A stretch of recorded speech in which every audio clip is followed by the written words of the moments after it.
Evo, još malo da iseckamo karfiola, ovog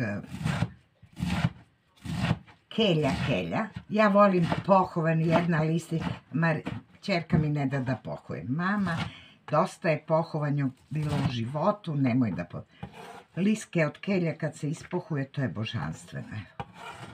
Gotov mi je kelj. Iseckala sam. Sad ovdje da izrendam, ovo je beli luk.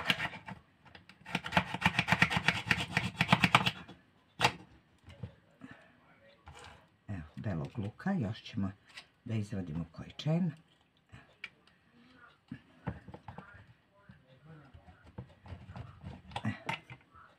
Tri čena belog luka. I to je to.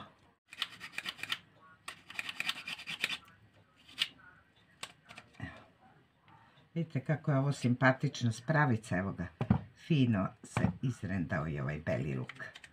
Eto. Medeni, sad smo, evo smo luk isekli. Sad ćemo da stavimo ovdje luk, crni i beli smo stavili. Luk sad ćemo redno sve da dodajemo. Ovdje smo malo nema baš mnogo. Dodali smo ovsene paholjice u kefir, možete u jogurt ili u mleko, nije bitno. Evo, mesto brašna, eto, ovsene pahuljice. Sad ćemo to da izlupamo jaja. 4 jaja treba da dođu, otprilike, ja mislim da će biti dosta. Dobra su, domaća, baš fina. Evo, 3. Ne odvajam ih, valjda neće biti nešto. 4.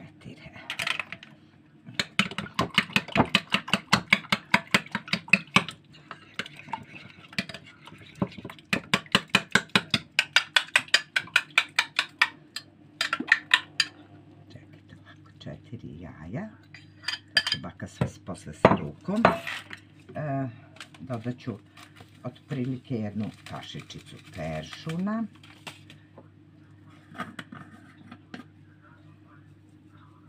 Origana i čekajte da sklonim ovo. 1, 2, 3, 4, ajde, 5 kašika pavlake, pa ćemo vidjeti šta ćemo još da dodajemo.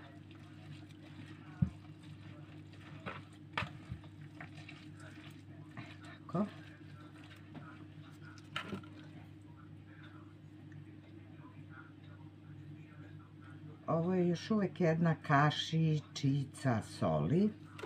Evo ovako, još jedna kašičica soli, to ćemo da dodamo.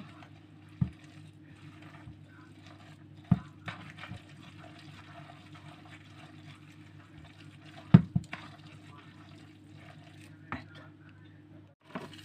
Bitno je da dodam bibera, jer ovo stvarno traži bibera, sad kome se ne sviđa, šta da radim. Još malo sam dodala mleka, ovaj kefir, da to bude malo softnije, sad ćemo vidjeti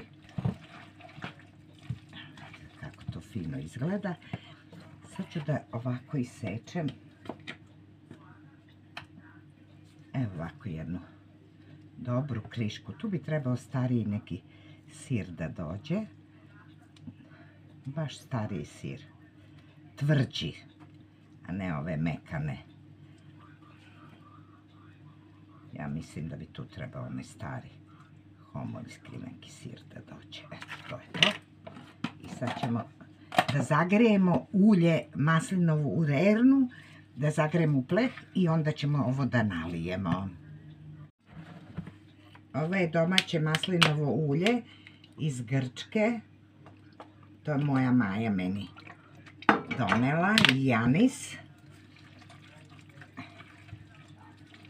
Eto to, sad ovo ćemo sve da zagrijemo da bude jako toplo u rerni i onda ću da prelijem ovo. Da ubacimo sve, sad ćete da vidite. improvizuje. Zašto se ne improvizuje i boja? Ovo je lepo, ali ja bi najviše tucanu ljutu, ali ja bi malo dodala i crvene paprike. Ove dimljene, malo da dobijem neku boju. E sad da vidim samo da li je ono zagrejano i ovo se rukom izmeša da bi se kelj dobro, kako da vam kažem, spojio sa ovim. Jer tu nema trunke brašna, ima samo ovsenih pahuljica. Eto. Vidite kako to izgleda. Sad ću da vidim. Evo baka sad će da vidi da se ovo zagrejalo. Još ne cvrči. Ne cvrči još. Nadam se da se sad zagrejalo.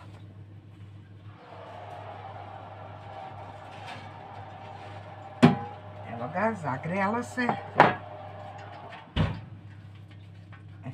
Ćemo ovako. Evo vidite kako je to lepo. Vrela.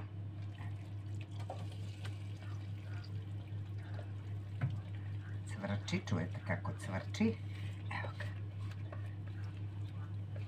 To je naš karfiolčić koji je za specijalnu ishranu.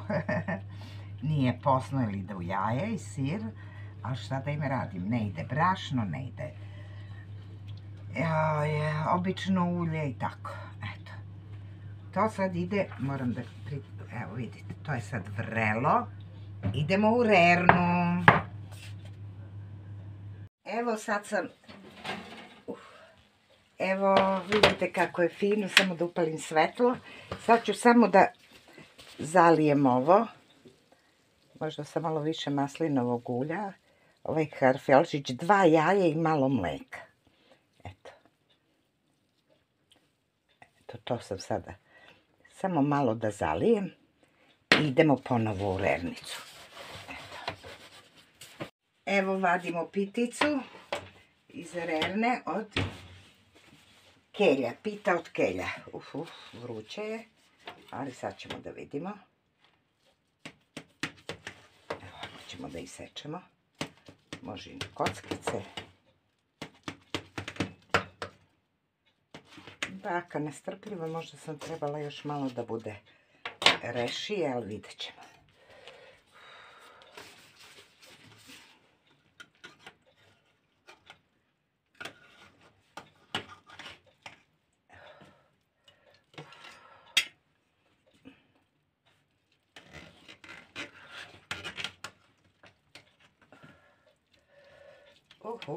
Vruće. Izvolite. Eto, to je pita od karfiola. Nije karfiola, od kelja. Eto, to je pita od kelja. Uživajte, voli vas baka Duda, čuvajte se. Sve najbolje od srca. Ćao.